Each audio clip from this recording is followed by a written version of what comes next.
All right, 97.7 Outlaw Radio FM listeners, you already know what time it is. And right here, right now, we are live on YouTube. And of course, we're live on the radio station airwaves.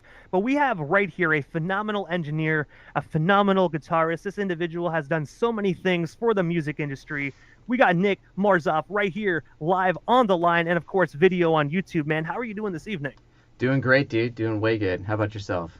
I gotta say, man, doing best as I can possibly be down here in Canada, man. Just enjoying my night, obviously enjoying that warm weather as well. We got some really wonky weather in Canada, man. It's like pretty much, I would say, almost 80 degrees today in November, so I really can't complain.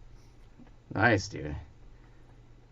I gotta say, hope everything is all well with yourself out there in California. I know you are putting in some massive work, and I know a lot of your fans that are watching already know this. So I'm gonna definitely we'll lean into that, man. But I want to take you back to the beginning of your amazing career this far, and I just have to ask, man, like what really got you into the music industry initially? Because like I mentioned, you're such a talented individual.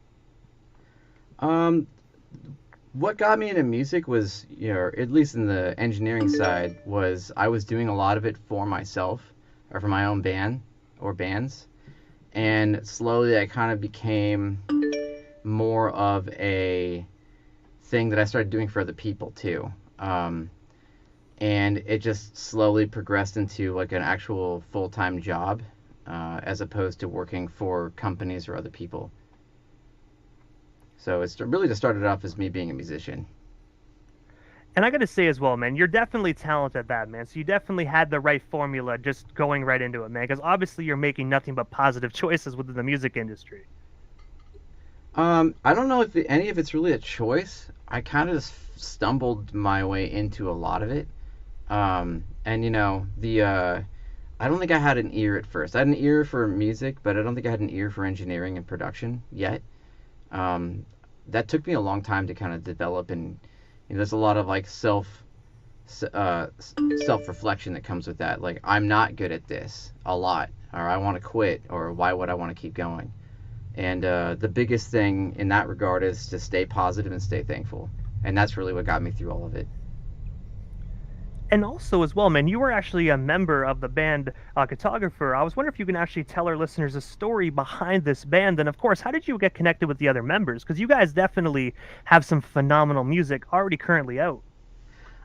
So this band's been around for kind of a while. I started it early 2010s. I'd say like about 2012, early 2012, and it was with an old band I was in with our current old singer Brandon Covington. He and I decided to keep going with music, and we just started making some tunes, and then we had actually gone through a lot of lineup changes throughout the years. We've had a few different guitar players, drummers, bass players, and the current lineup is basically us finally landing on people that we actually get along with and are talented at the same time.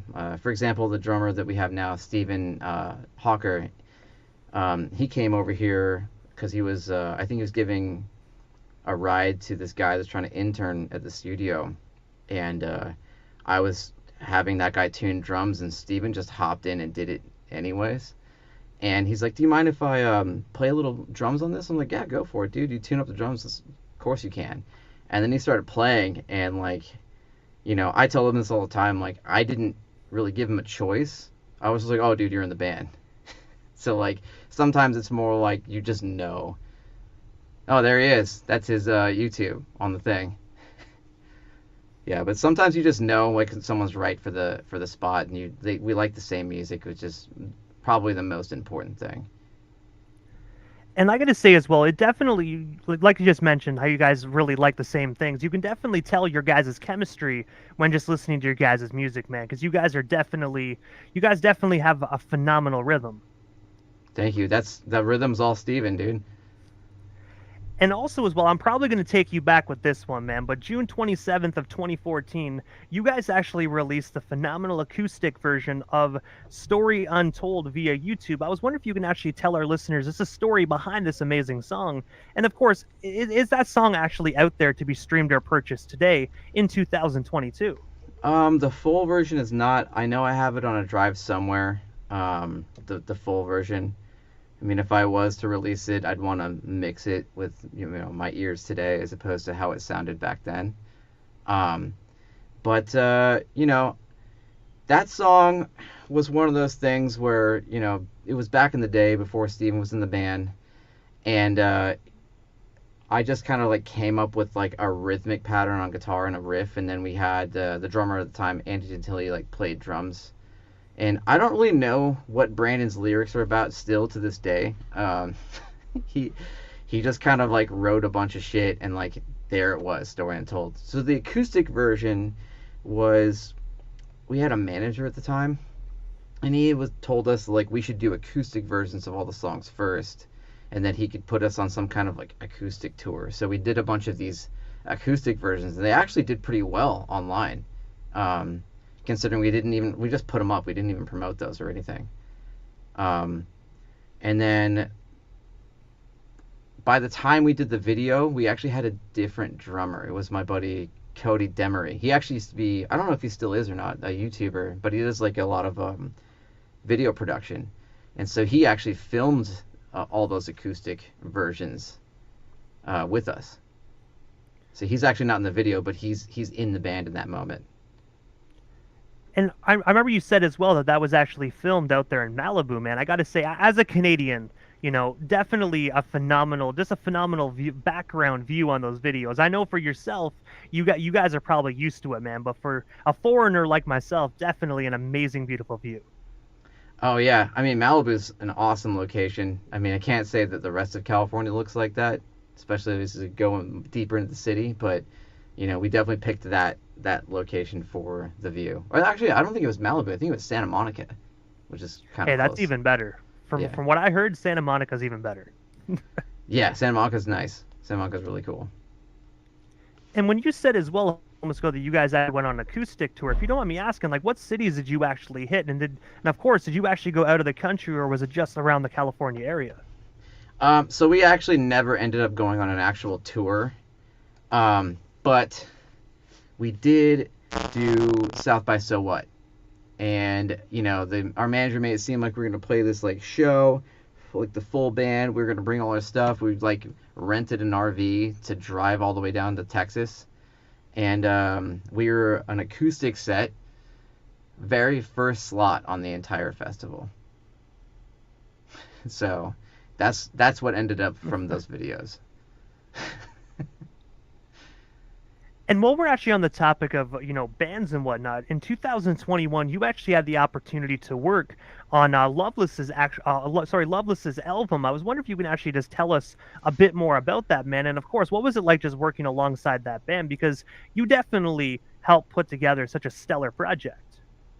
So a lot of that, that's Julian just blowing me away with his songwriting and his voice, and then also the person that brought it to me is our Cartographer's current bass player, Dylan Tirapelli Jamal. He is also the instrumentalist in that band. And, he just brought it to me. He's like, yo, check this out. And I fell in love immediately. And I was like, I have to work on this. I have to be part of this. I really want to, contribute in any way I can. And that slowly progressed into, like I was engineering a bunch of stuff on that album. And we were like still feeling each other out, him, Julian, and I. So, at the time, and honestly, I didn't mix it, and I don't think I deserved it yet, but we've progressed into basically like a solid powerhouse of production. That's my brother. Once I saw that comment, I had to make that pop up. That comment's Ram Rage. I could quote that song, right? Can I quote that song? Hey, most definitely. 18 naked cowboys ready to get sucked. Hey, man, we're completely uncensored, man, so definitely quote whatever you want, man. Nice one, Andy. But yeah, so the Loveless thing is fast forward to now. We just wrapped an EP, and it's doing really well. We've done some covers together too.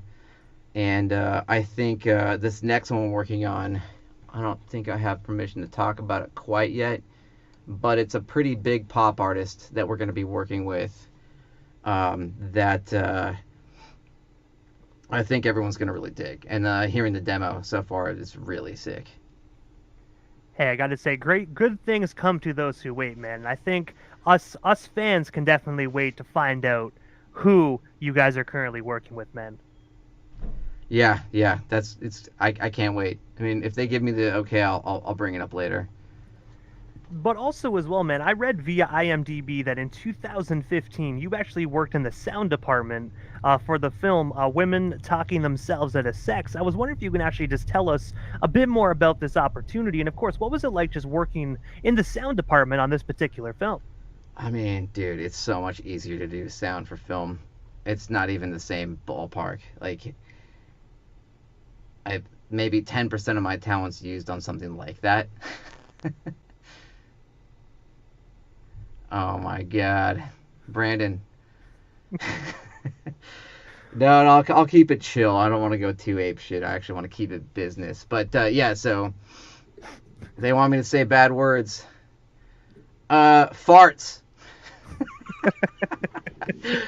um, yeah, the sound department's like kind of an easier gig in my opinion. I mean, maybe it's harder for some people for different reasons, but I didn't think it was that bad. The film is actually my buddy Adam Bashara directed it, and it again, it's one of those situations that just fell in my lap. You know, I didn't plan for it. They're like, hey, could you do this? I'm like, yeah, of course I can. And I early in the career I said yes to everything, so there's gonna be a lot of weird, probably some shit I'm not even proud of. See, I said shit. I just said shit. But honestly, though, Nick, at the end of the day, man, I think everyone at the near the beginning of their careers, they always, just accept those things because you never know what opportunity is going to gain you something big, right? So at the end of the day, all those opportunities led up to now, man. I got to say, your future is pretty damn promising. So I wouldn't say they're weird. I would say everything happens in someone's career for a reason, man. I agree with that. I actually really wholeheartedly agree with that. I think if I had just like gotten success right off the bat, I'm not sure if I'd be as grateful or even close to as like detail oriented as I am now or care about deadlines or following through with things.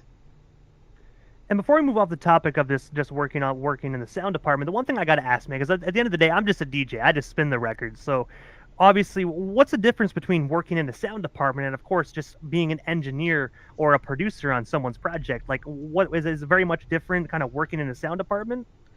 There's ways to be creative in every department in the creative world. That's my wife, by the way. I just posted that. Um, so yeah, there's like different places to be creative and how to implement like who you are and your own personality. You know, I've had people tell me on certain productions, like I know the Black Bear thing's out, and some people can actually like, hear, like they can hear my personality in the way the drums were recorded, for example. On there's a couple songs we did, but I know there's one specifically that I can definitely hear. There's still stuff I've done on that because things change and it gets mixed. I'm trying to think, what song was it? No, that's an old album. Oh, In Loving Memory. Here we go. It's I think it's either Broken World or Dead Inside. I definitely worked on those two. But yeah, I mean, like, even though I wasn't like a part of the creative side, I wasn't writing any of that. There is the capacity to put, creativity in those moments that you have, um, and it's just as fulfilling, in a different way. And also, as well, on November 8th of 2019, you actually were the engineer on Bone Steel's single titled "Upside Down." I was wondering, how did that opportunity arise for you? And of course, what was it like? What was it like just working with that particular duo in the studio? Oh man. Well, Bone Steel, that's McKenna Hanner, right? Correct. Yeah. Um, Man, I'm a big fan of Avenged Sevenfold, so a little bit was like kind of surreal.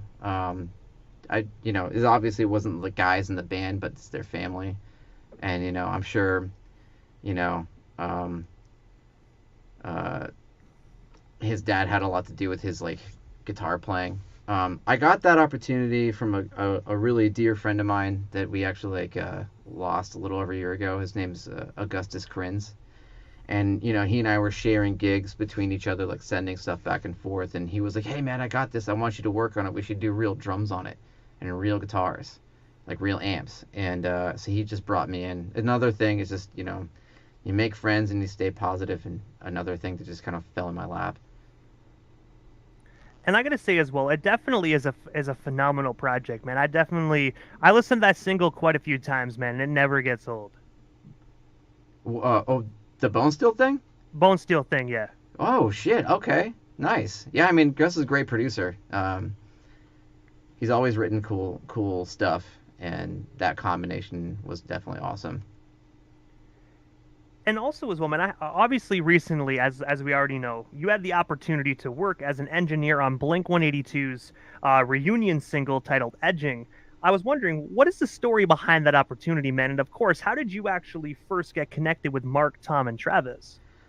So I made friends with this guy Kevin Thrasher. He's in Escape the Fate a while back, and he talks shit nice. He drinks nice. We're good friends. And one day he hit me up and he was like, "Hey, we're gonna work on this album with Feldman. John Feldman's a producer, um, and I like interned for him a while back, like a long time ago. And I was like, dude, definitely do it. He's a great songwriter. You're gonna like, he's definitely gonna help you guys like elevate the sound, and you're gonna learn a lot. Like it's gonna create an opportunity for you. I can feel it." And lo and behold, as he's working there, Feldman linked him up with Travis because Travis was looking for an engineer literally at the time they were in the studio.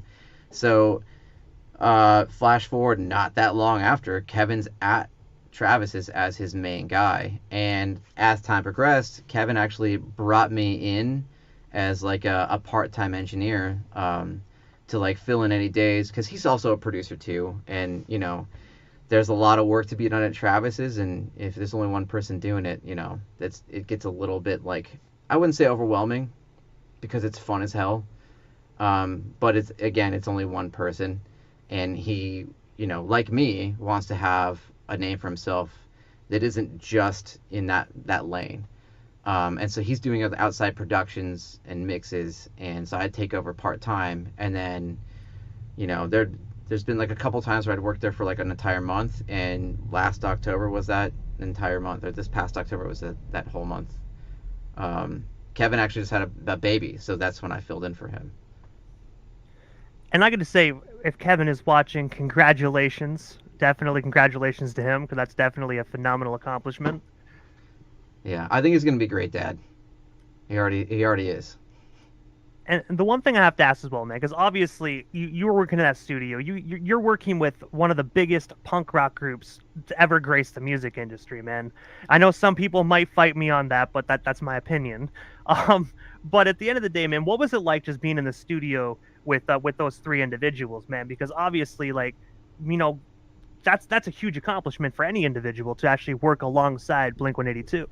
I mean, not gonna lie, it's one of the coolest things I've ever done, and I felt it at that moment. Obviously, I'm there to do a job, and sometimes like in the middle of things, you're nervous about something or you're working on something. You don't stop to think about what you're working on. And recently we're working on something where Travis is playing drums on something for a Blink song, and I fucked up so much because it just hit me in that moment. I was like, holy shit, this is Travis Barker playing drums on a Blink-182 song.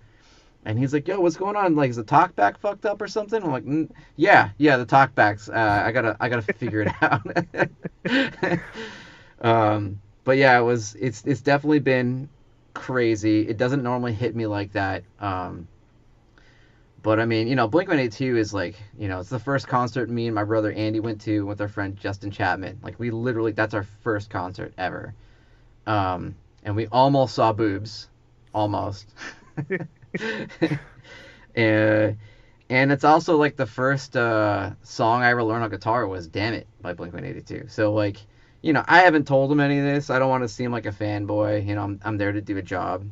maybe one day I will tell him. Maybe he'll watch this. I don't know.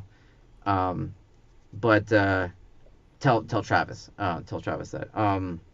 But it's definitely been an honor, and I'm super grateful to be a part of it. And also as well, because I do know a lot of individuals in the chat. They were like, they swear or something like that. And I know before we got on, you actually said Tom told a lot of dick jokes during the recording session. So I feel like everyone wants it.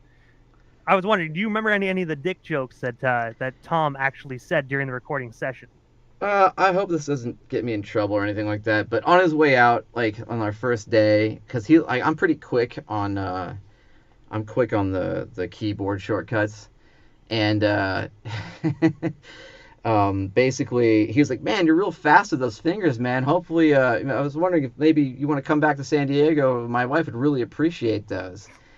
And I was like, the reason why I'm so fast on the shortcut keys and on Pro Tools because I got a small dick. And he goes, "Oh, I see you, buddy." And he like just like tapped the front of his nose, like, "Same, dude, same." I was like, "Yes, feels good, man." That right there is what you call living the dream, Nick. That right there. Straight You know what I up, mean? You yeah. had a dick joke at a Tom DeLonge while working alongside him. That's a dream, bro. Yeah, I like couldn't tell anyone about that forever too. We had to keep all that shit a secret. And before we move off this topic, man, I got to ask about the secret quickly, man, because obviously a lot of the fans were surprised. Some kind of had a feeling. I was one of them, but we never fully knew. How did someone like yourself that's working on this brand new like reunion album, like how did you keep this a secret? Obviously they told you couldn't tell anybody, but like how did someone as a fan like yourself actually hold this in for so long? I mean, it's basically next to impossible to do it without like someone kind of guessing or inferring. You know, somebody asks you a question like, "Was Tom back?" And then how am I supposed to answer besides like not answering? Look, oh, they'll just like, "Oh, he totally is," and like I'm just not gonna say anything in that moment. But like some people come back, "Oh, I had no idea Tom was coming back," or some people are like, "I fucking knew it." After the fact, it's definitely difficult not to talk about it, or was not difficult not to talk about it, especially as a fan. Like that's super exciting. And the one last question I do have, and I do know obviously like there is contract ties and whatnot. So if you have to skip this, I completely understand. But without giving it away, what can our listeners expect from this up and coming record? Like if you're allowed to say anything. If not, we can move on. I don't want to get anybody in any trouble. Yeah, I'm not sure if I'm like allowed to talk about that yet. But I can say that they are touring for an entire year. So I'll answer that question with a question. Do you think that Blink-182 is going to tour an entire year on one song? That's all I'm gonna say to that. I definitely Yeah, get what I get what you're getting going for, and I definitely I got that message loud and clear, and I definitely yeah, hear you. It's going to be something great. yeah. But I have to ask, man, aside from the Blink-182 situation, man, all that I have to say is congratulations to you before we move off the topic. Because honestly, man, I can guarantee you, you're gonna get multi-platinum plaques for this credit, man. So just honestly, congratulations to you, because I obviously it's coming, man, and I want to give you your congrats when it's actually due. Appreciate it, man. And yeah, I'm super stoked to be able to share with the world what everyone's in the camp's been working on, across multiple projects. Um, and again, I'm thankful and I'm happy to be here. But I have to ask, man, what is next for yourself, man? Is there anything we happen to miss during tonight's interview? Anything else you still want to talk about or promote? Oh, excuse me, while we still got you here live on the radio station airwaves. So yeah, I've got at the end of the month, actually on the 16th, I have a Q&A for this.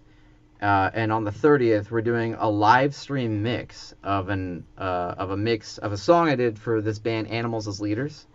And you can actually catch that if you sign up for an account for Nail the Mix is the website, or URM Academy. And basically, like, I'm just going to be giving away all the secrets that I have in real time, and then we have a Q&A. If people want to ask questions about how I did something or how I work or how I operate, they can actually chime in and talk about it or ask me. And also, I do have a question here quickly. I noticed this earlier on in the stream. Someone asked, "What does that sign say beside, well, behind you?" Say it's just the backdrop for the album cover of Mark, Tom, and Travis show, or he might be talking about you. I'm not That 100% sign. sure. That sign. That okay, that sign, yeah. Yeah, that sign says "fuck your band." It just kind of sets the tone in the room the second you walk in. Like, whatever, man. Like, fuck your band. Honestly, that's. Has anyone ever gotten discouraged while actually walking into your studio seeing that, or do they just kind of get a laugh out of it? That most people get a laugh out of it. I feel like if somebody got stinky about seeing that sign, it probably shouldn't be here in the first place. I definitely agree. You know what I mean? I like the humor though, man, because that's definitely something I'd put up in my radio studio.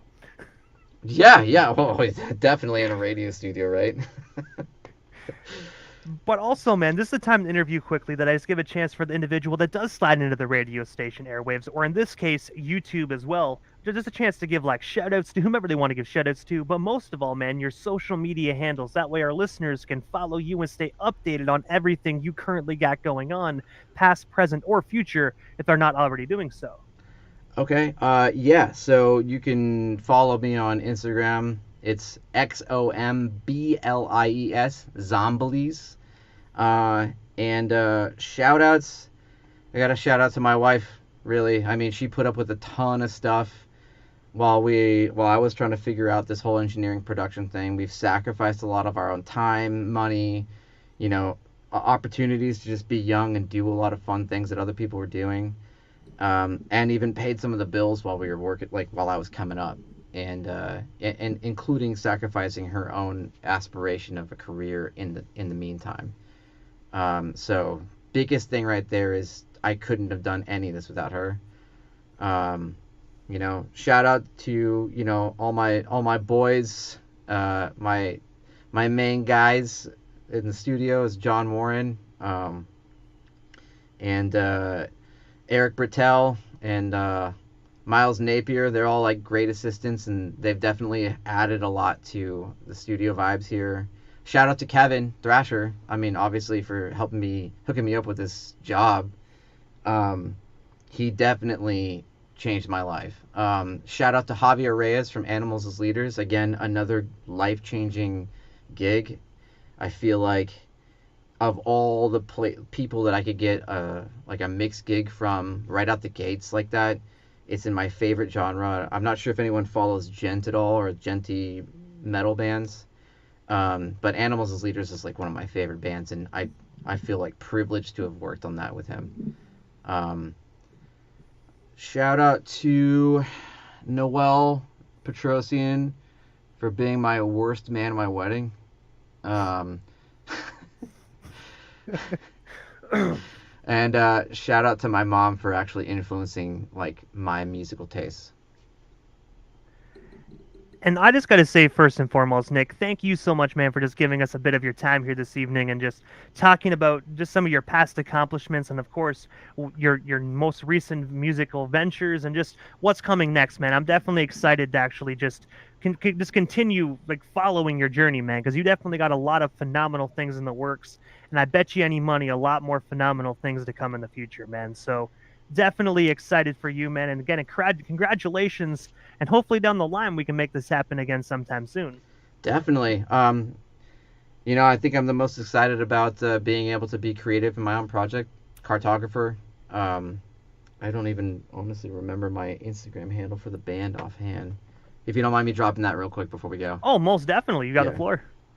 Yeah. It's Instagram handle is Cartographer Band. Cartographer Band.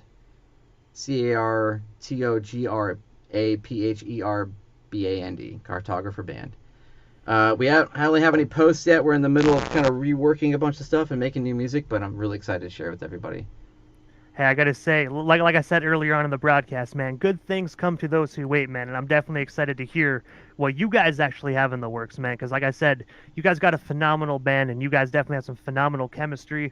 So I'm definitely excited to see, what you guys actually have next. I'll DM you some sneak peeks then. Hey, most definitely. You already know, man. I will keep them to myself. If you choose to DM them to me, ain't If no you want one to else play them gonna on the hear them but me. radio. All right, dude. Well, I appreciate you having me on here, dude. This is like my first thing I've ever done like this, and it's been a blast. And you're a great host. Hey, man, I definitely try my best, and I hope more interviews follow after this one, man. So if anyone else is watching, hit them up, man. Definitely. Let's spread the word. But for now, Nick, definitely have yourself a phenomenal weekend out there in California, and I'm pretty sure we definitely shall talk again soon, man. But for now, definitely have yourself a great night. All right, you too, man. Thank you. Thank you. Have a good one.